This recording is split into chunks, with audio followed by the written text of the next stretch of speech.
한번 인사할까요? 앞뒤 좌우로 계신 성도님들께 인사하겠습니다. 사랑하고 축복합니다. 인사합시다. 사랑하고 축복합니다. 잘 오셨습니다. 우리 예배에 참석하신 우리 모든 성도님들 말씀 가운데 큰 은혜 받으시기를 주의 이름으로 간절히 축원드립니다. 시대를 막론하고 많은 사람들이 좋아하는 스토리가 있다면 그것은 바로 신데렐라 스토리일 것입니다. 이 동화의 핵심적인 줄거리가 무엇이냐면 비련의 주인공이 백마를 탄 왕자를 만나 그녀의 인생이 역전되었다는 것이죠. 성도님들도 아시겠지만 신데렐라의 뜻은 제투성이의 소녀라는 의미입니다. 그래서 그녀의 새언니들이 그녀를 조롱하기 위해서 불렀던 별명이 바로 신데렐라였던 것이죠. 늘 그녀는 집안일을 하다 보니까 머리와 온몸에 늘 죄로 가득해 있었던 것입니다. 그녀의 인생은 굉장히 불쌍하고 초라한 인생이었죠. 그러한 초라한 인생을 살아왔던 그녀였지만 이 백마를 탄 왕자를 만남으로 그녀의 인생은 완전히 달라지게 되었던 것입니다. 그러나 사실 이러한 이야기는 초현실적인 이야기입니다. 초현실적이라는 것은 우리 현실 속에서는 잘 일어나지 않는 이야기라는 거예요. 그러나 그럼에도 불구하고 많은 사람들이 이러한 이야기를 좋아하고 동경하는 이유는 우리의 삶에도 이러한 일들이 일어났으면 좋겠다라는 마음이 자리 잡고 있기 때문입니다. 그래서 많은 사람들이 이 초현실적인 아침 드라마를 보면서 이러한 신데렐라의 스토리를 꿈꾸면서 동경하게 된다는 것입니다. 그런데 혹자는 이 루키의 스토리를 신데렐라의 스토리라고 이해하시는 분들이 계세요. 제투성이었던 신데렐라가 백마를 탄 왕자를 만나서 그의 인생이 역전되었던 것처럼 이방 여인이었던 룻이 이 베들레헴의 부유한 지주였던 보아스를 만나서 그의 인생이 역전되었다는 것입니다. 이렇게 보면은 이 두 내용이 동일한 스토리처럼 들리기도 합니다. 하지만 룻기의 핵심은 룻이 보아스를 만나서 그의 인생이 역전되었다는 것이 아닙니다. 룻기의 핵심은 하나님께서 나오미의 인생과 룻의 인생 가운데 역사하셨다는 거예요. 그것이 바로 룻기의 핵심이라는 것입니다. 그리고 룻기에 등장하는 보아스는 우리가 생각하고 있는 그런 백마 탄 왕자가 아니었다라는 거예요. 그는 룻과 같은 아픔을 가진 인물이었습니다. 성도 여러분, 이 보아스는 누구의 아들인지 아십니까? 바로 여호수아서에 등장하는 기생 라합의 아들이 바로 보아스였어요. 다시 말해 보아스의 어머니가 바로 이방 여인이었다는 것입니다. 당시 이방 사람들은 이스라엘 민족과 융화될 수가 없었습니다. 왜냐하면 이스라엘 민족은 하나님께 선택받은 특별한 민족이라는 그런 선민 사상을 가지고 있었기 때문이었습니다. 그래서 다른 민족과는 다르다. 결국 다른 민족을 배척하게 되었던 거예요. 보아스의 어머니 라합도 마찬가지였습니다. 그는 이스라엘 사람인 이 살몬과 결혼했음에도 불구하고 이스라엘 공동체 안으로 들어올 수가 없었다라는 것입니다. 라합은 늘 이스라엘 백성들의 편견과 배척 속에서 살아와야만 했던 것이죠.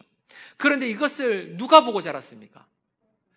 그의 아들인 보아스가 보고 자랐다는 것입니다. 그래서 보아스에게는 이방 여인을 향한 안타까운 마음이 자리 잡고 있었던 거예요. 그래서 이 보아스는 이방 여인이 룻을 보게 되었을 때 이 애틋한 마음이 생겨났던 것이죠. 무엇인가 잘해줘야만 할 것 같은 그런 부담감도 생겨나게 되었던 것입니다. 보아스가 이러한 가정에 태어난 것이 우연하게 일어난 일입니까? 아니라는 거예요. 하나님께서 보아스를 사용하시기 위해서 그를 아픔이 있는 가정에 태어나게 하셨다라는 것입니다. 하나님께서는 보아스의 가정 속에서도 신실하게 역사하고 계셨다라는 것이죠. 사랑하는 성도 여러분, 하나님께서는 지금도 우리의 인생과 우리의 가정 가운데 신실하게 역사하고 계심을 믿으시기 바랍니다. 오늘 본문은 이제 룻과 보아스의 만남에 대한 내용을 다루고 있어요. 그렇다면 하나님께서는 두 사람의 만남 가운데 어떻게 역사하셨는지를 한번 살펴보도록 하겠습니다.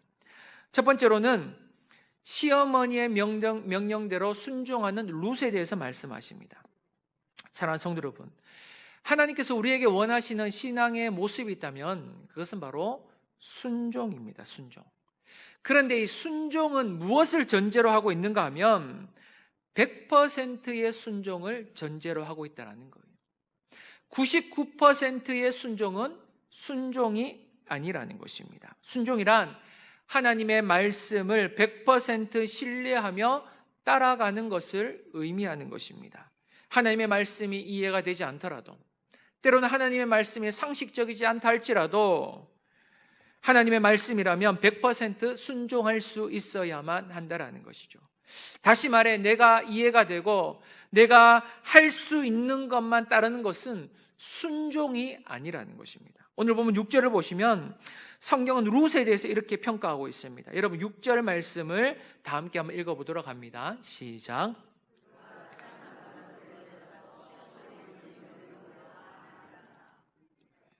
그가 시어머니의 명령대로 다 행하였다라고 성경은 말씀하고 있습니다. 다 행하였다. 원어에 보시면 콜이라는 단어가 사용되었어요. 콜. 그런데 콜이라는 단어의 뜻이 무엇이냐면 전체 혹은 전적으로라는 의미를 가지고 있습니다.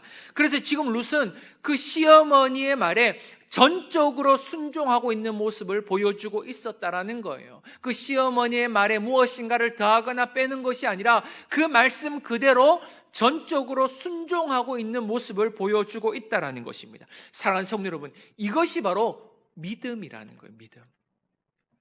하나님의 말씀을 대할 때에도 마찬가지입니다. 우리가 하나님의 말씀에 순종할 때도 마찬가지라는 거예요. 뭔가 하나님의 말씀이 부족하다고 생각하게 되면 어떻게 됩니까? 내가 그 하나님의 말씀에 무엇인가를 더하게 되는 거예요. 나의 열정과 나의 수고와 나의 노력을 더해서 하나님의 말씀을 이루고자 할 때가 있다는 것인데, 그러나 여러분, 이것은 우리가 하나님의 말씀의 능력을 불신하는 것임을 우리는 기억해야 한다는 것입니다.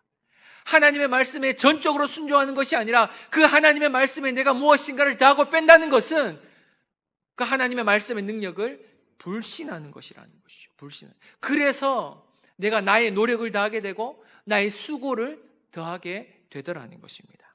사랑하는 성도 여러분, 하나님의 말씀에 여러분의 생각과 여러분의 판단을 집어넣는 것이 아니라 그 말씀 그대로 순종할 수 있는 믿음의 성도들이 될 수 있기를 주의 이름으로 간절히 축원드립니다.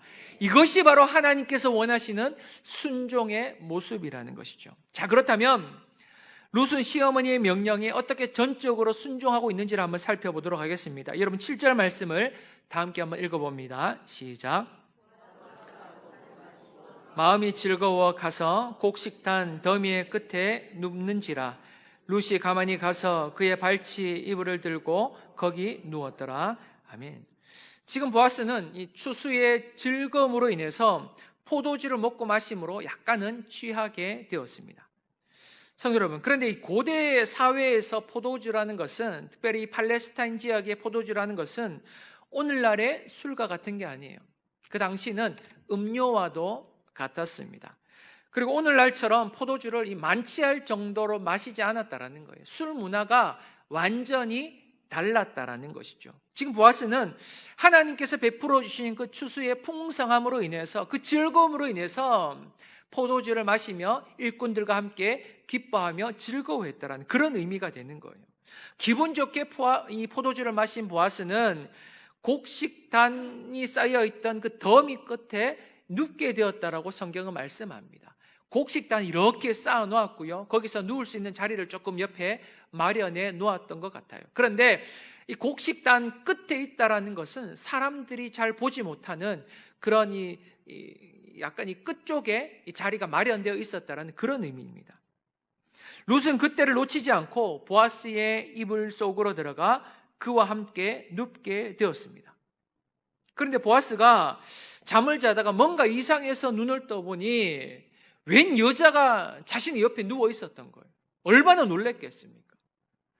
그래서 깜짝 놀란 보아스는 룻에게 이렇게 질문을 하게 됩니다. 여러분 9절 말씀인데요, 다 함께 한번 읽도록 합니다. 시작.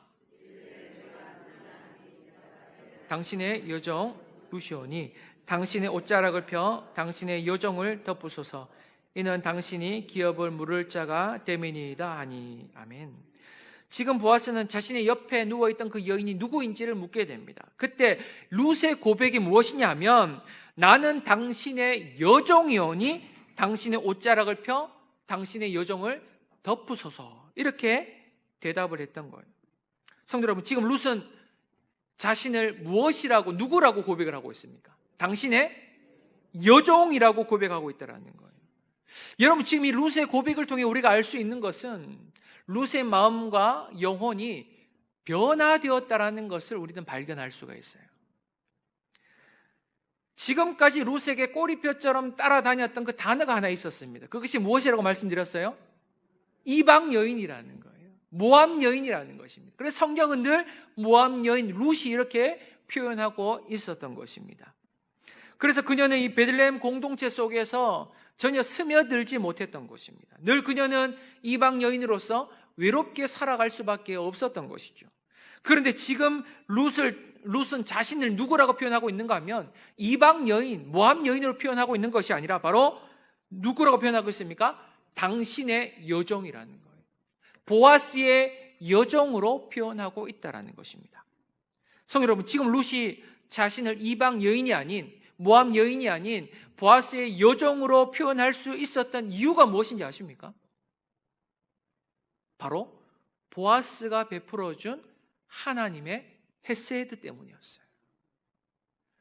보아스가 룻을 자신의 식탁으로 초대하며 또한 풍성한 이삭을 제공해 줄 뿐만이 아니라 다양한 방법으로 하나님의 헤세드를 베풀어 주었더니 그 하나님의 헤세드로 인해 룻의 마음의 상처와 아픔과 외로움이 다 치료가 되었던 것입니다.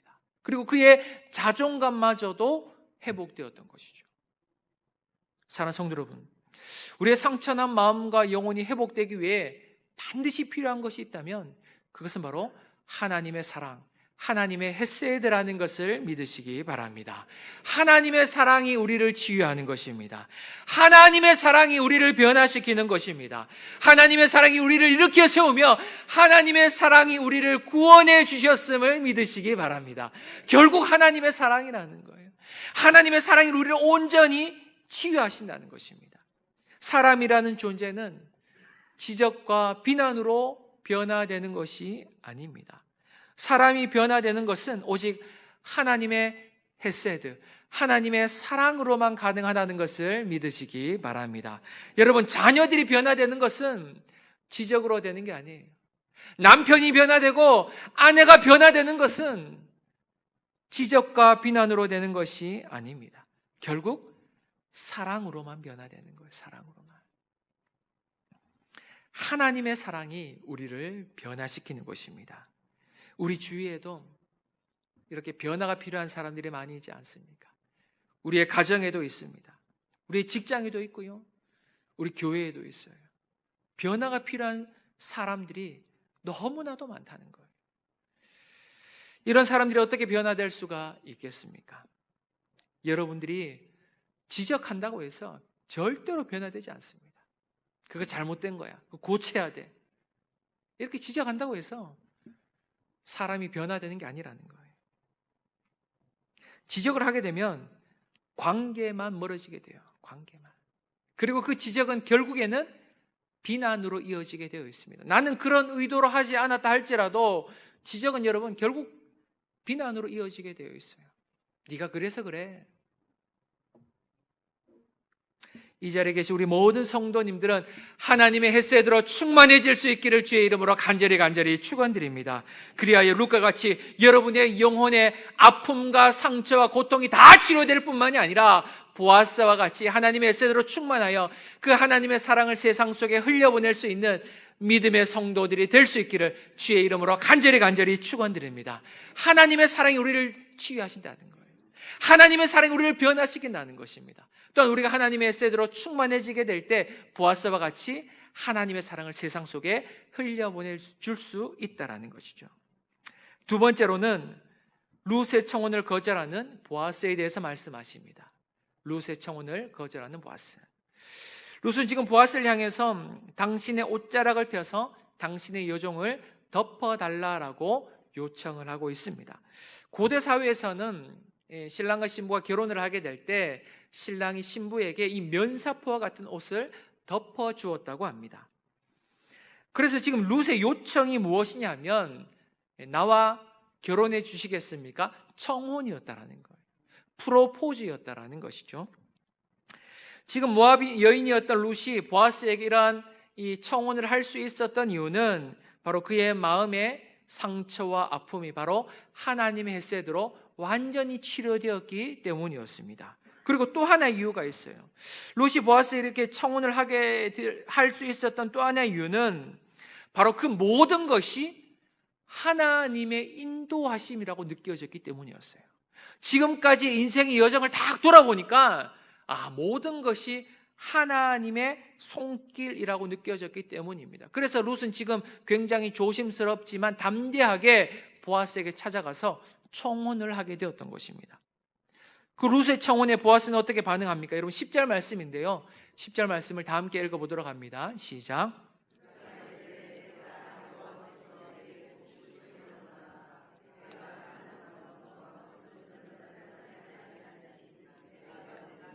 처음보다 나중이 더하도다. 아멘. 지금 보아스는 룻을 굉장히 칭찬하고 있습니다. 룻의 어떠한 모습을 칭찬하고 있습니까? 내가 가난하건 부하건 젊은 자를 따르지 않았다는 거예요. 여러분 이 말의 의미가 무엇이냐면 룻에게는 이 죽은 남편의 기업을 이렇게 세울 그런 의무나 책임이 없었다는 거예요. 그래서 룻은 마음만 먹으면 부유한 사람과도 결혼을 할 수 있었고요, 젊은 사람과도 결혼할 수 있었다라는 거예요. 누구와도 결혼을 할 수 있었던 상황이었습니다. 그러나 그럼에도 불구하고 그녀는 지금 엘리멜렉의 가문의 기업을 잇고자 보아스에게 청혼을 하고 있었다는 거예요. 그 모습을 보면서 보아스가 굉장히 감동이 되었던 것입니다.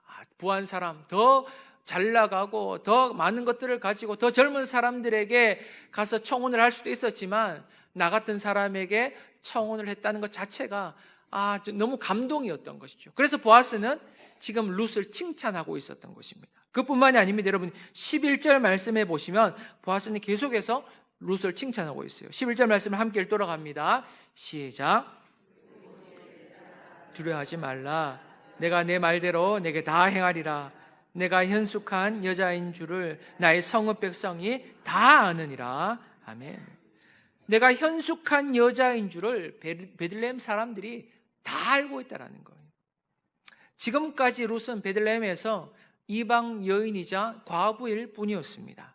그런데 지금 보아스는 그녀를 어떻게 표현하고 있습니까? 현숙한 여인이라는 거예요. 현숙한 여인. 잠언 31장 10절에도 보시면 이 현숙한 여인에 대해서 기록하고 있습니다. 현숙한 여인을 얻는 값은 진주보다 더하다는 거예요. 그만큼 현숙한 여인을 얻는 것은 굉장히 어려운 일이며 현숙한 여인을 얻는 것은 하나님의 축복이라는 것입니다. 그런데 지금 보아스는 룻을 향해서 어떠한 여인으로 표현하고 있습니까? 현숙한 여인으로 표현하고 있다는 거예요. 지금 보아스의 칭찬으로 인해 룻의 마음은 감동의 연속이었을 것입니다. 이 사람이야말로 정말 기업 물을 사람이자 하나님께서 준비해 놓으신 나의 배필이구나라는 생각을 하게 되었던 거예요. 이 사람이라면 우리의 집안을 일으켜 세워줄 수 있겠구나, 이런 생각을 하게 되었던 것이죠. 왜냐하면 여러분 지금 이 룻의 행동을 보시면 남자의 침상에 들어가서 누워 있었어요. 이 행동은 사실 당시 사회적으로 비난받을 수 있는 행동이었으며 굉장히 천박한 행동처럼 느껴질 수 있는 상황이었습니다. 천박한 여인이라는 소리를 들을 수 있는 상황이었어요. 그런데 지금 보아스는 그를 향해서 천박한 여인이 아니라 현숙한 여인으로 불러주고 있었다는 거예요. 지금 룻은 보아스가 자신의 진심과 그 마음을 알아주는 것 같아서 굉장히 큰 마음의 감동을 얻게 되었던 것입니다. 그런데 12절을 보시면 보아스가 갑자기 충격적인 이야기를 하게 돼요. 여러분 12절 말씀을 함께 읽도록 합니다. 시작. 기업 물을 자로서 나보다 더 가까운 사람이 있으니, 아멘. 나는 당신의 기업을 물을 사람이기는 하지만 나보다 더 가까운 친족이 한 명 더 있다라는 거예요. 한 명 더 있다. 그래서 내가 아침 일찍 그 사람에게 가서 당신이 엘리멜렉의 가문의 기업을 이어줄 것인지 물어보고 그가 기뻐하지 아니하면 내가 책임지고 돌아와서 이 엘리멜렉의 기업을 이어줄 것이니 걱정하지 말라라고 이렇게 이야기를 한 거예요. 그러면서 어떻게 했습니까? 보리 6대를 룻에게 쥐어주면서 집으로 돌려보냈다라는 것입니다. 성도 여러분, 지금 이 보아스 이야기는 룻에게 굉장히 충격적인 이야기였습니다. 왜냐하면 지금 룻의 입장에서는 모든 것이 하나님의 인도하심이라 느껴졌기 때문이었죠. 처음에는 우연하게 보아스의 밭에서 일하게 된 줄 알았습니다.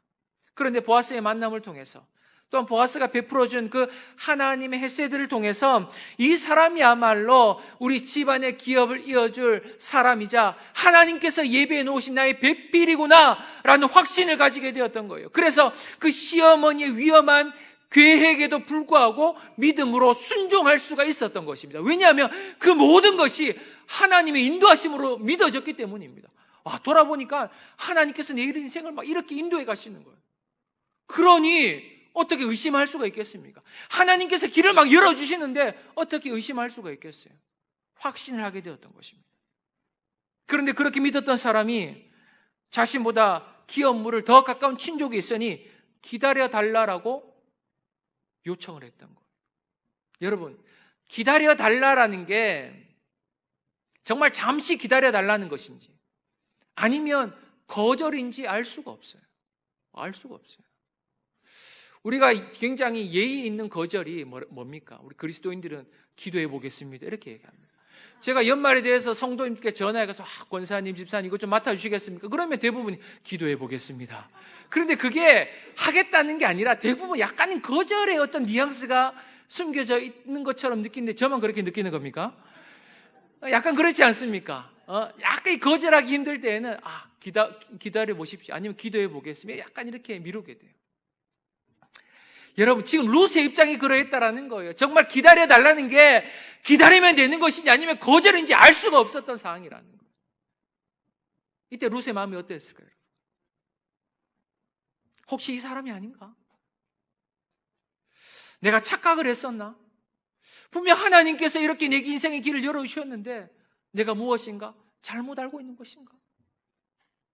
때로는 하나님이 원망스럽진 않았을까요? 하나님께서 이렇게 인도해 주셨으면 뭔가 결말이 있어야 되지 여기서 멈춰버리시면 어떡합니까? 하나님을 원망했지는 않았을까요? 모든 것이 하나님의 인도하심이라 믿으며 자신의 모든 것을 내려놓고 남자의 침상까지 들어갔는데 이제 와서 아니라고 하니까 룻의 입장에서는 황당할 수밖에 없는 거예요. 우리가 신앙생활을 하다 보면 이런 경우를 만날 때가 있습니다. 분명 하나님의 뜻이라 믿고 지금까지 그 인생의 여정을 걸어왔는데 어느 순간 막다른 이 골목이 보이는 거예요. 길이 열리지가 않는 것입니다. 제가 청년 사역을 하면서 이런 고민에 빠져 있는 청년들을 굉장히 많이 만났습니다. 자신의 비전을 위해서 지금까지 열심히 달려왔는데 이것이 사명이라 생각하며 지금까지 그 길을 열심히 준비하며 그 길을 달려왔는데 더 이상 길이 열리지 않는 거예요. 날마다 하나님께 기도하고 있는데 길이 열리지 않아요. 막다른 골목이에요. 취업이 되지 않습니다. 결혼이 되지 않아요. 그렇게 신앙이 좋았던 청년들이 그 순간에 다 무너지게 되는 거예요. 정말 열심히 사역하고 헌신했던 청년들이 그 열리지 않은 현실 속에서 다 무너져요. 이럴 때 우리는 어떻게 해야만 할까요? 세 번째로는 그럼에도 불구하고 지금도 일하고 계시는 하나님에 대해서 말씀하십니다. 그럼에도 불구하고 지금도 일하고 계신 하나님. 룻은 집으로 돌아와서 시어머니 나오미에게 지금까지 있었던 일에 대해서 다 이야기를 하게 돼요. 그러면서 이런 고백을 하게 됩니다. 여러분 17절 말씀입니다. 함께 읽도록 합니다. 시작. 그가 내게 이 보리 6번 되어주며 이르기를 빈손으로 내 시어머니에게 가지 말라 하더이다 아니라. 아멘. 보아스가 룻에게 보리를 주면서 빈손으로 시어머니에게 돌아가지 말 것을 이야기했다는 거예요. 그런데 17절을 다시 한번 보시면 보아스가 룻에게 보리를 얼마만큼 주었다라고 말씀하고 있습니까? 6번 되로 주어라고 되어 있습니다. 6되를 주었다는 거예요. 그런데 이 되가 우리가 알고 있는 그 되인지는 정확하지 않습니다. 그래서 얼마의 양인지는 정확하게 알 수는 없어요. 그런데 여기서 중요한 것은 보아스가 룻에게 6번 주었다는 거예요. 6번. 한 신학자는 이 6이라는 숫자를 무엇과 연결하고 있는가 하면 7번째 안식일과 연결을 하더라고요.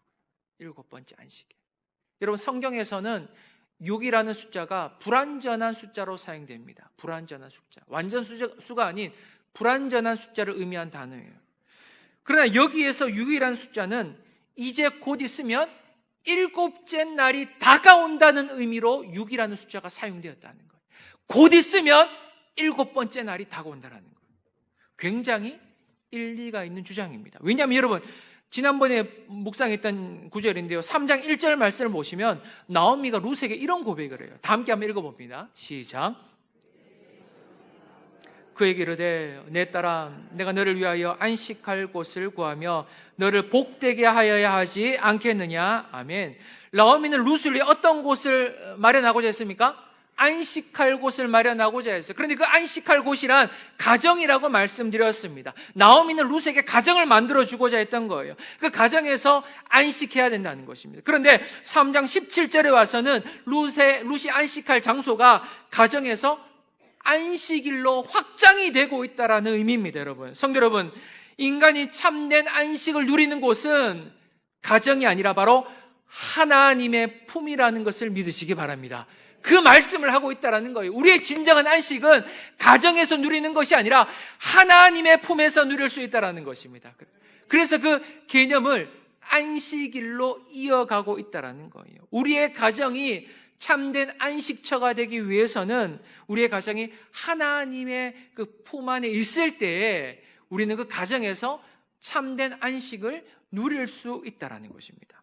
다시 본문으로 돌아와서 나오미는 지금 보아스가 룻에게 준 보리 6대를 통해서 무엇을 깨닫게 되었는가 하면 이제 곧 있으면 룻이 안식할 때가 찾아오게 된다는 거예요. 이제 곧 있으면 정말 진정으로 안식할 때가 찾아오게 된다는 것입니다. 그래서 나오미가 어떤 고백을 하게 됩니까? 굉장히 중요한 고백이에요, 여러분. 18절 말씀인데요, 다 함께 한번 읽어보도록 합니다. 시작.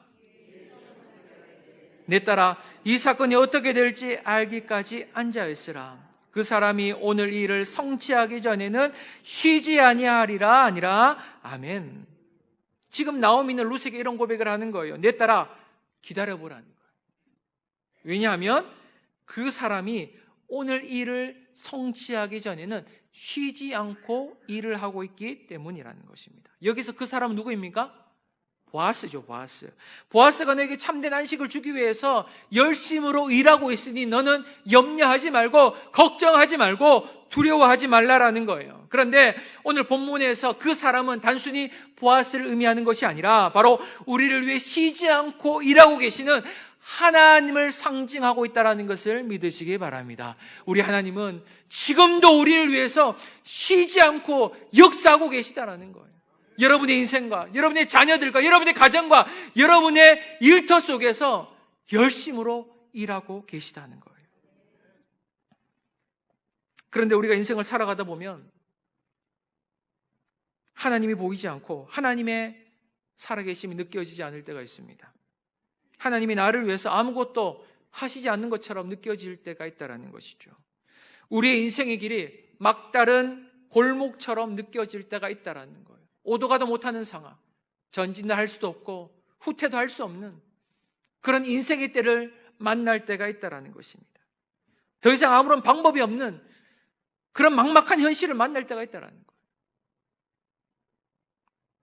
그러나 우리의 감정과 우리의 현실은 그렇다 할지라도 우리 하나님께서는 지금도 여러분의 인생을 위해서 성실하게 일하고 계심을 믿으시기 바랍니다.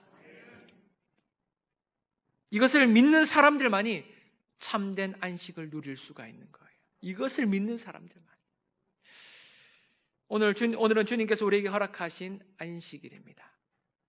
그런데 우리가 이곳에서 참된 안식을 누리기 위해서는 지금도 우리 하나님께서는 나의 인생을 위해서, 우리의 가정을 위해서 신실하게 역사하고 계시다는 것을 믿을 수 있어야만 한다는 거예요. 그것을 믿는 사람들만이 하나님께서 주시는 참된 안식을 누릴 수가 있다는 거예요. 그것을 믿지 못한 사람들은 지금 예배를 드리고 있어도 불안한 거예요. 지금 우리의 머릿속에, 마음속에 우리를 위해 일하고 계시는 그 하나님을 떠올리고 있는 것이 아니라 예배를 드리면서도 가정을 걱정하고, 예배를 드리면서도 직장을 걱정하고, 사업장을 걱정하고, 물질을 걱정하고, 건강을 걱정하는 사람들이 있다는 거예요.